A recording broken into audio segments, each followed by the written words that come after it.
Assalamualaikum warahmatullahi wabarakatuh. Salam sejahtera. Selamat sore untuk seluruh sobat milenials dimanapun berada. Kembali lagi bersama kita di sini di acara Lajata. Lahirkan keajaiban dari tanganmu.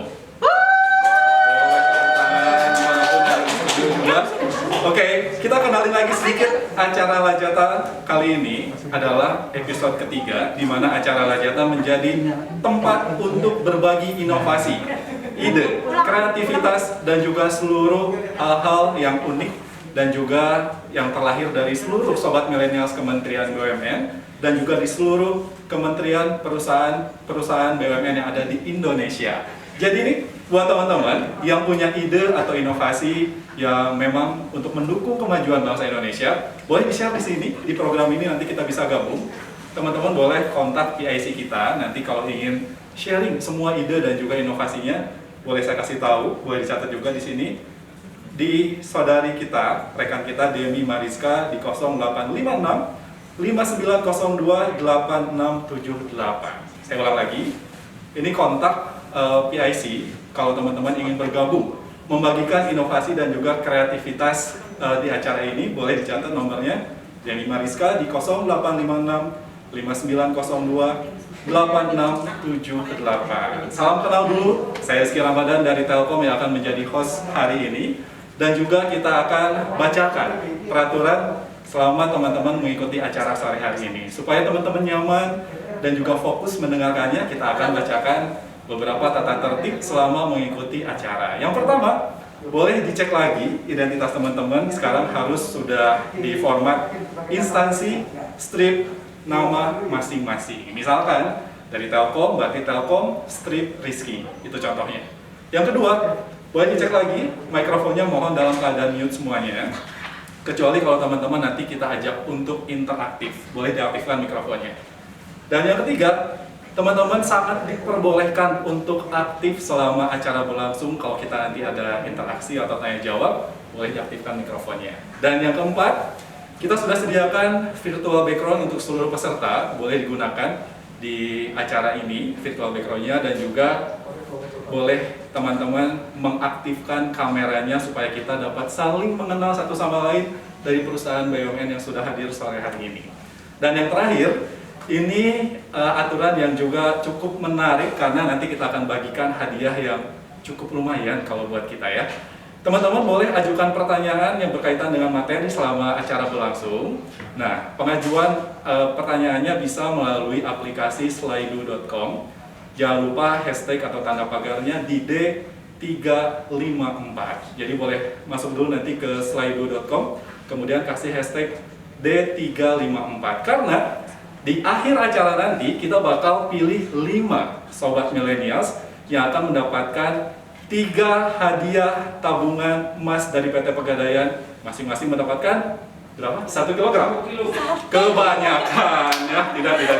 Jadi masing-masing nanti kita akan berikan 1 gram tabungan emas dari PT Pegadaian untuk 3 penanya terbaik dan juga 2 hadiah buku yang langsung ditandatangan oleh penulisnya. Totalnya dari 5 hadiah dari acara akan kita umumkan. Pengajuan pertanyaan lewat slido.com tadi dengan hashtag D354. Nanti 5 pertanyaan tersebut akan dipilih oleh rekan-rekan sendiri. Kira-kira kalau ada pertanyaan yang menarik boleh dikasih like atau love. Di terakhir nanti akan kami pilih 5 pertanyaan terbaik. Nah, berikutnya juga acara Lajata ini yang diadakan setiap sore, Kamis sore pukul 4 sampai 5. Selain dapat disaksikan di live Instagram kita @lajata, dapat juga disaksikan di akun YouTube kita, dilaksanakan dan juga disaksikan secara live streaming @lajata milenial BUMN. Teman-teman boleh dicek episode di chapter 1, chapter 2, dan juga saat ini sedang kita langsungkan live streaming di akun YouTube kita Lajata Milenial BUMN. Nah, kalau teman-teman nih, barangkali ada yang baru menyimak di chapter sekarang, baru nonton, terus kita mau kasih bocoran nih. Di episode sebelumnya kita membahas apa? Di episode sebelumnya kita sharing tentang high level IT maturity. Nah, buat teman-teman yang ketinggalan episode 1 dan 2, boleh nanti dicek YouTube-nya. Boleh nanti dicek YouTube-nya untuk yang penasaran gimana cuplikan di episode sebelumnya. Ini dia cuplikannya.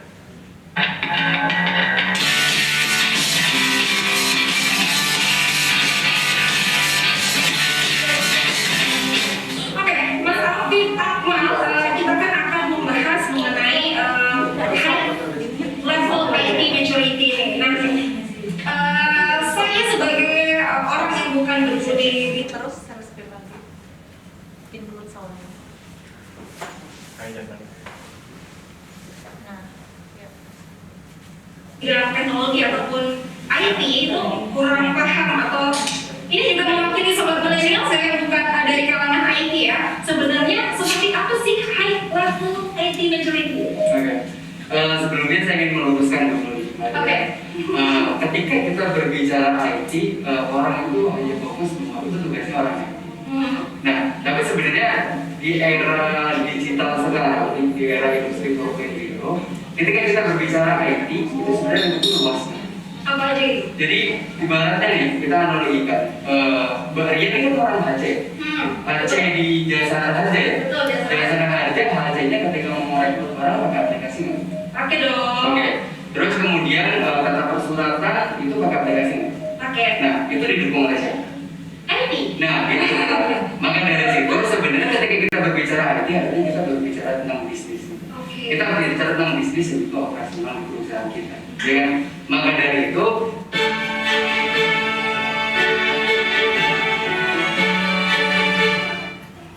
nah, itu dia cuplikan di episode sebelumnya. Kalau teman-teman ingin melihat secara full gimana tayangan di episode sebelumnya, boleh dicek akun YouTube kita. Jangan lupa di subscribe, boleh di like dan juga di share untuk teman-teman yang lainnya. Dan juga untuk live Instagram bisa langsung di follow @lajata. Kita langsung tonton live Instagramnya sore hari ini juga. Nah, kita sore hari ini bakal hadirkan narasumber yang begitu cantik. Kalau sebelumnya kan ganteng-ganteng ya. Sekarang cantik, energik, masih muda, banyak inovasinya, dan yang gak kalah kreatif dari narasumber sebelumnya. Saya mau kenalin dulu. Ini dia sosok narasumber kita yang lahir di Denpasar 1 Juli 1991. Beliau lulusan dari STTN Batak. Nah, jurusan yang diambil juga cukup unik dan juga seru, yaitu Teknokimia Nuklir. Wah, lumayan ya? Keren kan? Nah, di tahun 2015 sampai 2020 menjabat sebagai analis data BUMN bidang energi, logistik, kawasan dan pariwisata. Saat ini menjabat sebagai subkoordinator pada fungsi analis ekonomi dan sektor industri. Dan teman-teman, materi yang akan kita bahas sore ini juga berhubungan dengan keadaan kita nih 1 tahun ke belakang. Gimana serunya, dan kita bakal lebih tahu materi yang akan disampaikan. Kita langsung saja undang narasumber kita. Ini dia, Nikadek Yuliartani Slombo.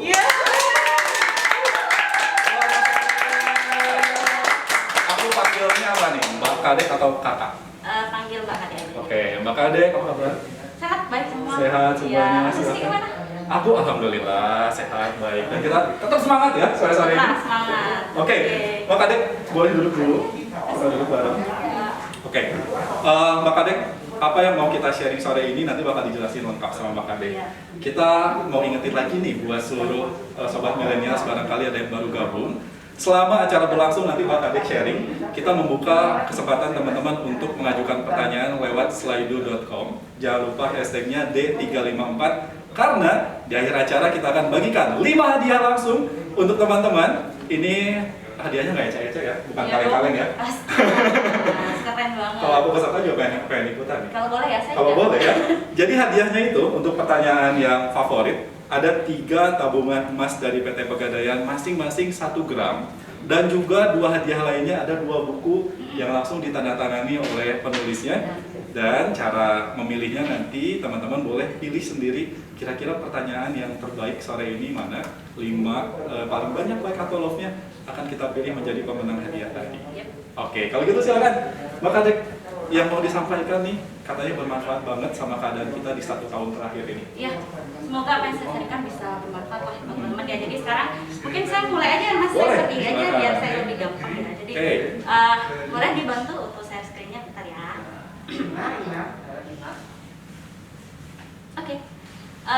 Oke, selamat sore teman-teman semua, teman-teman dari BUMN maupun dari Kementerian BUMN. Sebelumnya saya ucapkan terima kasih dulu nih teman-teman udah meluangkan waktu nih sepulang kerja untuk ikut acara kita. Jadi sini kita sharing-sharing santai aja ya teman-teman. Jadi saya men-sharingkan apa yang sudah saya lakukan di tahun 2020. Nanti teman-teman juga bisa ngasih pertanyaan atau masukan kalau memang ada yang perlu kita sempurnakan lagi.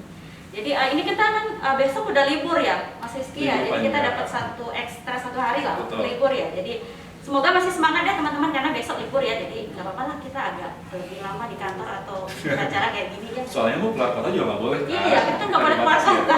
Ya kan sama kayak Betul. nggak boleh kan? Iya. Oke, ya udah kita mulai aja. Mungkin kita mulai dengan pemanasan dulu deh teman-teman ya. Jadi biar kita nggak tegang nih, ya udah kita pemanasan dulu. Nah ini kita kan udah hampir setahun ya kurang lebih ya, sekarang udah bulan Februari ya Mas ya. Iya. Jadi kita udah ada pandemi, kita dipaksa buat kerja dari rumah. Jadi nggak semuanya kerja di kantor. Mungkin sekarang saya pengen tahu juga nih dari teman-teman dari milenial BUMN maupun dari kementerian, gimana sih perasaannya saat melakukan atau menjalani WFH selama pandemi ini. Nah teman-teman bisa jawab nih di slide ada di layar ya, itu ada bisa langsung di scan barcode-nya atau teman-teman bisa pakai kode 9807. Jadi ada 2 pertanyaan aja teman-teman, itu nggak sulit. Jadi pertanyaan pertama saya sediakan multiple choice. Nah teman-teman bisa pilih salah satu yang mana yang paling menggambarkan perasaan teman-teman selama menjalani WFH. Oke, kita kasih info ya Mbak Kadek untuk slido.com-nya. Ini berbeda dengan pengajuan pertanyaan yang mendapatkan hadiah Ya, tadi. benar. Ya, ini untuk interaktif ya teman-teman ya. Silakan dimulai. Oke, mungkin sembari kita nunggu ya Mas, Ya. teman-teman mulai Ya. menjawab. Mungkin saya mau tanya dulu nih Mas, Mas Rizky. Ya, Mas gimana? Rizky kan ya pandemi ini ya Telkom. Kira-kira Mas Rizky sendiri itu WFH atau jangan WFO terus di sekolah lagi? Ya, kalau di kami memang WFH Mbak, Ah. tapi belakangan kan ada kepentingan untuk kunjungan customer, harus tetap WFO, tapi di porsi. Oh ada ini deh, Pengaturan. ada pengaturannya, ada Betul. shiftnya ya. Ya. Oke, sama lah kayak kita juga gitu, ada yang WFO, ada yang WFH. Sama juga. Terus Mas Rizky gimana perasaannya ini sama WFO? Apakah happy nih saya WFH maksudnya? Mas happy nggak sih ada WFH atau mungkin Mas malah aduh WFH malah saya semakin lelah atau mungkin nggak ada bedanya saya tetap kerja aja gitu. Jujur sih mungkin sama kayak sobat milenials yang di rumah juga lagi nonton ini. Awal-awal sih seneng nih Mbak Kadek, kita kan bilang, wah ini di rumah gitu ya, ketemu keluarga. Tapi bulan ketiga, bulan keempat, kok waktu makin panjang ya kalau kerja di WFH ya, di mana WFH. Ada suka dukanya lah. Benar. Tapi lebih banyak sukanya apa dukanya? Lebih suka sih, lebih banyak sukanya sih. Tapi kadang bosan kalau nggak ketemu orang-orang, teman-teman kita ya. Benar sih, kita tetap butuh interaksi sih, namanya kita manusia yang bersosial, Yes, kita butuh betul. interaksi. Oke, mungkin Boleh kita sambil diisi? kita lihat hasilnya dari teman-teman. Ini masih bergerak sebenarnya sih, tapi saya lihat ini memang dominasinya mereka complicated ya. Jadi merasa WFO justru berat ya dibandingkan Yes. kita WFH justru berat dibandingkan WFO.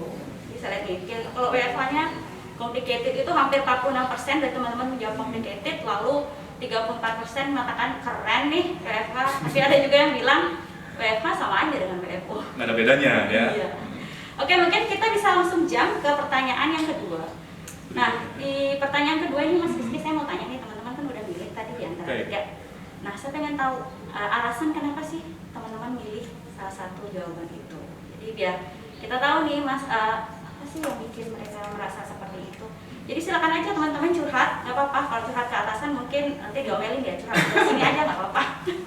Oke, kita bebas ya. Di Iya. sini selama forum karena kita semuanya anak muda semua, jadi Oh, pakai oh. gaya kita sendiri. Jangan takut untuk Oh. menyuarakan aspirasi Benar. kita ya, Mbak ya. Gak apa-apa, santai aja teman-teman, silakan sampaikan Benar. aja.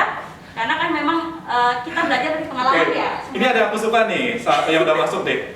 Nggak perlu mandi, itu sama kayak aku. Dia tinggal pakai pomade, langsung Vicon, zoom. Benar. Baju gak ganti-ganti juga gak apa-apa. Nggak apa-apa, nggak ketahuan ya.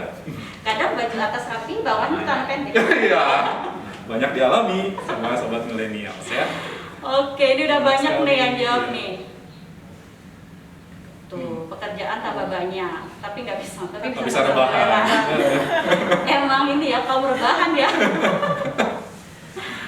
Tuh, mereka bisa sambil tiduran. Koordinasi sulit dengan tim. Jam kerja jadi nggak santai, bener juga sih Mbak ya. Karena nggak ada jam kerja. Iya, Bisa sambil rebahan, kayaknya rebahan penting ya. Tuh, nggak bisa nongkrong habis pulang kerja. Bisa. Saya nggak Tapi bisa kan- nongkrong, kita kan nggak boleh nongkrong. Dibatasi. Kalaupun nongkrong juga tetap diteror kan. Iya. Sama di kantor gitu. Oke, ini sudah banyak sebenarnya jawaban dari teman-teman ya. Kita sudah tahu lah kenapa sih ada yang jawab itu keren, ada yang jawab itu complicated, ada yang bilang sama aja. Nanti kita akan jawab, mungkin akan pertanyaan-pertanyaan atau pernyataan-pernyataan ini akan terjawab di akhir ya. Nanti saya akan ada paparan tentang apa yang bisa menjawab hal ini. Jadi oke, kita langsung masuk aja. ke materi ya, teman-teman ya. Oke, tadi kan teman-teman sudah menyampaikan ya pengalamannya ya Mas Rizky ya, gimana mereka work from home. Mungkin ada beberapa, mungkin nggak cuma kita yang merasakan, bahkan mungkin seluruh Indonesia, seluruh dunia merasakan hal yang sama. Karena ini kejadiannya mendadak ya Mas, kita semua masih dalam kondisi kaget. Mungkin ini yang pertama, nah mungkin ada yang tahu nih, ini siapa? Ini saya udah pernah viral nih di media sosial, Mas Rizky tahu nggak? Aku tahu, tapi lengkapnya nggak nyimak aku. Kenapa? Ada apa ini Mbak? Ada apa Mungkin ini? semua yang lain juga sebagian besar kurang tahu nih. Oke, Apa? mungkin kalau orangnya biasa lihat medsos pasti tahu nih, lihat berita itu pasti tahu. Ini kejadiannya, ini namanya Robert E. Kelly ya, Oke. ini bapaknya ini yang digambar. Jadi bapak ini adalah seorang analis politik Amerika. Oke. Nah dia ini sedang diwawancara oleh BBC. Mhm. Nah diwawancara oleh BBC terkait dengan skandal politik di Korea Selatan. Waktu Salah itu. satu media Keren. yang cukup besar ya di sana. Iya di Amerika itu keren, udah terkenal banget tuh. Terkenal, oke. Nah pas dia lagi interview, tiba-tiba anaknya masuk. Tuh yang pertama yang masuk itu yang baju kuning, Oke. yang balita. Yes. Lalu nyusul tuh adiknya, pakai stroller masuk. Di belakang ya? Oh. Terus abis itu mas, ini kelihatan nih di gambar, ibunya yang masuk. Jadi Iya. dia pengen bawa anaknya keluar. Nah si bapak itu udah sibuk, suruh anak ini. Nah udah buyar lah itu interview. Dan itu live ya interviewnya? Itu live. Oke. Itu dari bapaknya sendiri buyar. Mhm. Terus dari audiensnya fokusnya sudah berubah. Iya. Jadi bukan lihat dengar bapaknya lagi, tapi fokus ke anak sama ibunya itu. Jadi insecure di belakang nggak ada anak kecil kan? Oh, nggak ada aman-aman. Tangan. Jadi memang ini Uh-huh. jadi interupsi seperti ini itu sudah biasa mesti kita alami ya, apalagi ibu-ibu gitu di rumah gitu. Anak tiba-tiba masuk atau mbak tiba-tiba masuk lagi nyapu gitu ya. Nah itu interupsi seperti itu ternyata nggak cuma kita, Mas. Betul. Bahkan yang sekelas Pak Robert Kelly ini juga merasakan gitu. Rasakan, ya. Terus yang kedua, nah ini ekspektasi tidak bertemu dengan reality. Jadi ekspektasi kita sebelum mengalami WFH, kita bisa kerja di rumah, suasananya nyaman, Santai kita nih, kerja, gitu ya. sambil ngopi bisa kerja. Ternyata realitinya kita itu bekerja kayak tidak ada waktu. Jadi Tidur. iya, sampai malam bahkan diingatin suami sudah malam, tolong istirahat. Nah itu kan, tapi kita masih aja. Ternyata nggak sesuai dengan reality kan. Nah, kemudian yang ketiga, ini Mas Rizky merasakan kah? Aku naik 4 kilo. Mungkin semua orang yang mengalami WFH itu merasakan timbangan jarumnya semuanya mengarah ke kanan. Ke kanan, Nah, iya. itu pasti karena kan aktivitas kita berkurang, kita duduk di depan laptop, kita ngemil, itu nggak terkendali lagi. Belum lagi diskon makanan online, mereka makin banyak ya. Banget, online itu banyak banget. Nah, sekarang lagi rame tuh mas klinik-klinik diet, orang pengen Oh, banget. iya. Ini mungkin semua ngerasain ya? Ya, betul. Oke, terus yang terakhir, nah ini. Setelah berapa bulan kita menjalani WFH, kita disorientasi hari. Yes. Iya, kalau biasanya kita kerja, ingatlah ya hari Senin pakai seragam biru, Ya. seragam putih kalau makin ke kantor. Hari Selasa seragam biru, terus hari Jumat putih gitu ya. Nah sekarang WFH kita di rumah pakai baju apa aja bebas kan ya. Bebas, betul. Kita pagi itu kita mandi siap-siap, duduk depan laptop, udah kerja. Kita kadang lupa ini hari apa ya. Ya. Bahkan kadang kalau hari Minggu orang masih kerja, Betul. mereka tuh kayak nggak tahu itu hari libur gitu loh. Nah, Saking lupa, saking sama rasanya ya. iya Setiap sama hari. rasanya dari Senin sampai Minggu itu sama semua karena kita kerja di rumah terus kan. Nah, itu yang hal-hal yang kita rasakan. Semua orang merasakan teman-teman, jadi jangan khawatir. Tidak ada yang berbeda, semua sama. Jangan ngerasa aneh sendiri. Iya, gitu jangan ya, merasa Mbak, ya. semuanya merasakan. Oke, mungkin kita lanjut. Ini pemanasannya udah selesai ya. Oke, biar teman-teman lebih relax aja, kita di sini sharing-sharing aja. Sekarang saya akan masuk ke materi, mungkin agak lebih serius, tapi tetap slow aja nggak apa-apa. Nah, ini kan judul acara kita Lajatan Milenial ya teman-teman ya. Ini yang semua hadir adalah milenial. Nah, kita perlu tahu nih milenial di lingkungan kerja kayak apa sih sekarang? Nah, ini dari hasil survei yang dilakukan oleh Ernst & Young. Ini bukan saya sih yang lakuin survei, dari Ernst & Young. Okay. Itu menyatakan di tahun 2025 itu dari tenaga kerja global itu 75%-nya dari generasi milenial. Artinya kita bakal mendominasi di Nah, 2025 ya. generasi benar banget. Mungkin sisanya yang 25% itu bisa dari generasi sebelumnya yang Ya. mungkin belum pensiun, dan generasi Z yang lebih muda dibanding kita yang sudah mulai masuk ke dunia kerja. Yes. Terus, nah ini hasil survei dari PwC bahwa menyatakan bahwa 19% milenial menyatakan bahwa flexible working hours itu adalah manfaat yang paling dihargai dari pemberi kerja. Jadi teman-teman milenial itu merasa flexible working hours itu yang paling mereka cari dari pemberi kerja. Nah, ini dari grafiknya kita bisa lihat ya Mas Rizky. Jadi posisinya flexible working hours ini ada di posisi kedua dengan jumlah 19%. Bahkan dia posisinya itu di atas dari benefit finansial. Wih. Keren kan? Jadi keleluasaan waktu lebih dari finansial ya. Benar sekali. Itu waktu nggak bisa dibeli. Tuh, setuju. Oke, lanjut lagi. Nah ini, awalnya kita berpikir bahwa mungkin yang lebih membutuhkan flexible working hours atau keseimbangan antara kehidupan dan pekerjaan itu adalah wanita ya. Setuju aku. Karena kan dia keluarga, ada Hmm. anak gitu. Ternyata dari hasil survei itu sama Mas, kebutuhan antara laki-laki dan perempuan. Kita sama nih Mas ya. Iya. Butuh keleluasaan waktu ya. Kalau saya ya, mungkin ini dari asumsi saya ini laki-laki mereka membutuhkan waktu untuk mengaktualisasi diri di luar lingkungan kerja. Betul. Baik mereka gabung ke community, baik untuk cari relasi ya dari teman, terus mungkin menyalurkan hobi kayak gitu. Mereka juga butuh waktu yang lebih fleksibel lah dalam bekerja. Komunitas lari, Ya. sepeda gitu Nah, ya. kalau Mas Rizky gimana sebagai laki-laki nih? Oke. Apakah sama dengan pendapatnya dengan saya? Setuju sih yang tadi disampaikan. Jadi kadang kita untuk rilis stresnya ya cari hobi kita, ketemu sama komunitas sepeda, lari kayak gitu. Iya. Kalau sekarang kan tren dari sepeda ya. Iya. Udah kalau mau suka naik sepeda pasti butuh waktu, mau pagi mau sore kan ya. Kalau Mbak Kate? Kalau saya hobinya apa? Rebahan. Rebahan. Hobi yang umum 1 tahun terakhir ini ya. Hobinya istirahat. Oke, kita lanjut ya Mas Rizky. Jadi, nah ini selain work-life balance, flexible working hours, ini milenial punya karakteristik yang khusus banget yang membedakan kita juga dengan generasi sebelumnya. Jadi kita generasi milenial ini cenderung mudah berpindah pekerjaan dalam jangka waktu yang dekat. Kalau kita merasa company tidak bisa memberikan kita lingkungan atau Dukungan yang dukungan yang nyaman sesuai gitu ya. dengan yang kita harapkan, seperti mungkin pengembangan diri atau mungkin memberikan kita keleluasaan dalam bekerja atau apresiasi dalam hasil kerja. Nah, kita generasi milenial nggak segan untuk berpindah organisasi di mana perusahaan lain mungkin bisa memberikan hal itu ke mereka. Dan itu terjadi loh Mbak, di antara generasi aku dan teman-teman yang lagi nonton mungkin ya, banyak di 2 tahun terakhir ini yang sudah pindah 1-2 instansi. Iya, benar tuh Mas. Karena mencari yang lebih nyaman, lebih nyaman. Benar. Itu yang membedakan kita dengan generasi sebelumnya. Kalau generasi sebelumnya mereka memang cenderung berdiam di satu pekerjaan ya, Iya. karena memang menyukai stabilitas ya. Maksudnya ya udah kalau udah stabil udah di situ aja. Itu yang membedakan kita dengan generasi sebelumnya. Nah, yang jadi pertanyaan sekarang adalah bagaimana cara kita mempertahankan generasi milenial di organisasi kita? Atau mungkin bahkan gimana sih cara menarik milenial yang berpotensi untuk tertarik nih untuk join dalam organisasi kita gitu. Iya. Nah, itu yang akan jadi pertanyaan sekarang.